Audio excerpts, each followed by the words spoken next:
জিতেন্দ্রীয় হওয়া যায় কিরকম করে? আপনাতে মেয়ের ভাব আরোপ করতে হয়। আমি অনেক দিন সখী ভাবে ছিলাম, মেয়ে মানুষের কাপড় গয়না পরতুম, ওড়না গায়ে গেতুম, ওড়না গায়ে দিয়ে আরতি করতুম, তা না হলে পরিবারকে 8 মাস কাছে এনে রেখেছিলুম কেমন করে? দুজনেই মার সখী। আমি আপনাকে পুরুষ বলতে পারি না। একদিন ভাবের হয়েছি, পরিবার জিজ্ঞাসা করলে আমি তোমার কে? আমি বললুম আনন্দময়ী। একমতে আছে যার মায়ে বোটা সেই মেয়ে। অর্জুন শ্রীকৃষ্ণের মায়ে বোটা ছিল না। শিব পূজার ভাব জানো?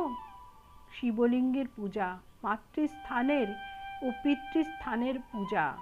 ভক্ত এই বলে পূজা করে, ঠাকুর দেখো যেন আর জন্ম না হয়। শনিত শুক্রের মধ্যে দিয়ে মাতৃস্থান দিয়া আর যেন আসতে না হয়। জয় ঠাকুর।